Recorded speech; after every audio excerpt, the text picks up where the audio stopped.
इस वक्त एलओसी के बेहद करीब के इलाके में हम लोग मौजूद हैं। जहां पर इस वक्त मैं मौजूद हूं वहां पर अभी भी लगातार फायरिंग की आवाज़ आ रही है। जो ड्रोन पाकिस्तान की तरफ से भारत की तरफ भेजे जा रहे हैं उनकी आवाज़ें आ रही हैं। और ये सिर्फ आवाज़ें नहीं हैं, इन मिसाइल्स जो उनकी तरफ से दागे जा रहे हैं उसके बाद जो हमारे बॉर्डर के इलाके में जो ये आवाज़ आपने जो अभी सुनी होगी, ये दरअसल पाकिस्तान की तरफ से लगातार गोले दागे जा रहे हैं। और उसकी वजह से हमारे बॉर्डर के आसपास के जो इलाके हैं वहाँ पर किस तरीके का माहौल है, क्या दहशत है, वो आपको दिखाते हैं। ये देखिए, ये पूरा का पूरा जो घर है वो तबाह हो चुका है। यहाँ आज सुबह करीबन 5 साढ़े 5 बजे के बीच का वक्त था जब लोग घरों में सो रहे थे। ये देखिए, ये आवाज़ें भी पीछे से लगातार आपको सुनाई दे रही क्योंकि बेहद करीब हम खड़े हैं। 5 साढ़े 5 बजे के बीच का वक्त था जब ये इस तरीके से यहाँ पर एक गोला गिरा है। जो यहाँ रह रहे लोग बता रहे हैं वो सो रहे थे और उसके बाद हालात क्या हुए कि पूरा का पूरा घर जो है वो क्षतिग्रस्त हो गया है। ये तस्वीर आपको अंदर से दिखाते हैं। ये कमरा हुआ करता था और इस कमरे की हालत देखिए, आप अंदर से देखिए तो यहाँ छत पर गोला गिरा और उसके बाद पूरा का पूरा जो घर है वो तबाह हो गया। देखिए, ये पूरा छत पर जब गोला गिरा तो छत को एकदम फाड़ता हुआ नीचे मलबा गिरा है। ये छत में बड़ा छेद हो गया है।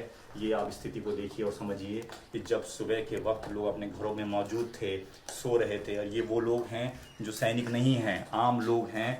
और पाकिस्तान ये कह रहा है कि वो आतंकवाद नहीं फैलाता, वो आम नागरिकों पर हमला नहीं करता, लेकिन आप देखिए, समझिए कि वो आम नागरिकों पर निशाना बना रहा है। लगातार आम नागरिकों के घरों पर गोला बारूद फेंक रहा है। और ये तस्वीर देखिए कि किस तरीके से कितना बड़ा डैमेज इस पूरे इलाके में हुआ है।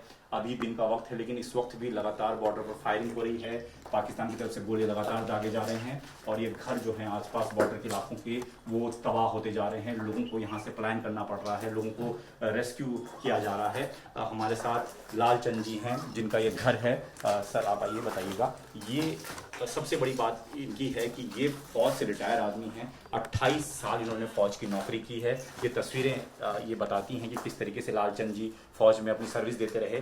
कारगिल की लड़ाई इन्होंने लड़ी है और एक बहुत खूबसूरत बात ये कह रहे हैं कि रिटायर जरूर हो गए हैं लेकिन आज भी अगर सेना उन्हें मौका देती है तो वो जरूर अपनी सर्विस को देंगे, बॉर्डर पर जाएंगे और हथियारों के साथ पाकिस्तान का मुकाबला करेंगे। सर, आपने 28 साल नौकरी की है। जी, मैंने 28 साल नौकरी की है। हाँ। और अपनी सर्विस के दौरान मैंने एक युद्ध भी लड़ा है, ऑपरेशन विजय करगल। तो मैं सबसे पहले अपने आदरणीय प्रधानमंत्री जी, गृह मंत्री जी, जितने भी मतलब हमारे सेंटर के विपक्ष वाले और दूसरे भी के एकजुट हो जाएं और हमारी जो सिविल जनता है उनसे मेरी आग्रह है कि घबराने की कोई बात नहीं। उनके 6 हाथ 6 कान नाक नहीं है, हमारी तरह ही है। डट कर मुकाबला करे हिंदुस्तान। और हमारा घर जिंदगी में एक ही बार बनता है, सभी को पता है। हमारा आशियाना मेरा ही नहीं, बहुत से सिविल आदमियों का तोड़ा है इसने। और इनको ऐसा सबक सिखाएं जबकि हम एक उग्रवाद के बरखिलाफ लड़ाई लड़ रहे हैं, जिन्होंने हमारी बेटियों का और हमारी बहनों का सिंदूर उड़ाया है। सिंदूर का मतलब क्या है, पाकिस्तान को हम सिखा देंगे सिंदूर क्या चीज है।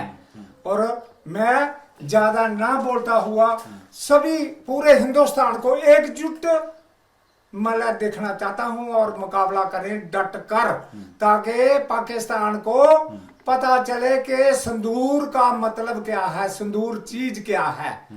तो मैं यही चाहता हूं कि पाकिस्तान को दोबारा इसकी नानी भी सोचे, ऐसे बंदे पैदा करने के लिए माँ तो कहीं रही, नानी भी सोचे कि मैं ऐसा बंदा नहीं पैदा करूं। गलती माफ करना जो सुन रही है पाकिस्तान की माँ और नानी, क्योंकि इन्होंने हमारे साथ बहुत जुल्म किया है, जायज किया है।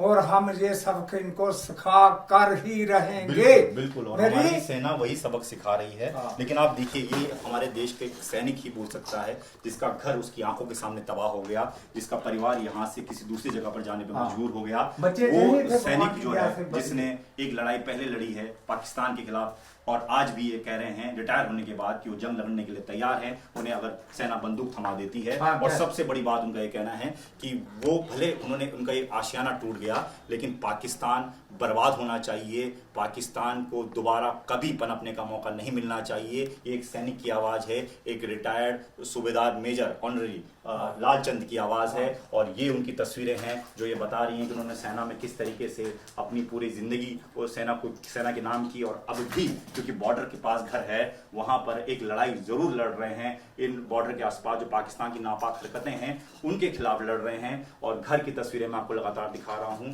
कि यहाँ पर बेड लगा हुआ था, उनका पूरा परिवार सोया हुआ था। सर, परिवार ही सोया हुआ था? हाँ, यही सोया था।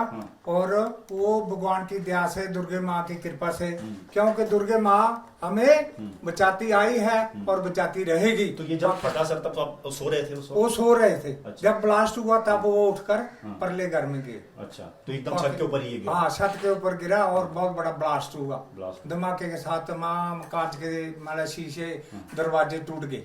कोई किसी को कोई चोट नहीं, चोट किसी को नहीं आई है, झूठ नहीं बोलना, चोट किसी को नहीं आई है। लेकिन बोलते हैं कि घर जिंदगी में एक ही बार बनता है। हम भी चाहते हैं कि पाकिस्तान को पता चले कि घर जो है किसी का कैसे बर्बाद करते हैं। तो ये तस्वीरें हम आपको लगातार दिखा रहे हैं कि किस तरीके से बॉर्डर के आसपास के इलाकों में ये जो पाकिस्तान लगातार अपनी नापाक हरकतें जो दिखा रहा है उसकी वजह से बॉर्डर के आसपास के इलाकों में इस तरह के माहौल है, घर डैमेज हुए हैं, आम नागरिकों पर हमला कर रहा है पाकिस्तान। और यही सबूत हम दिखाना चाहते हैं कि किस तरीके से पाकिस्तान जो कहता है कि वो आम नागरिकों को निशाना नहीं बना रहा है, लेकिन आम नागरिकों को घरों को तोड़ा जा रहा है, उनको नुकसान पहुंचाने की कोशिश की जा रही है। लेकिन हमारी सेना डट कर मुकाबला कर रही है, LOC पर मुंह तोड़ जवाब दे रही है।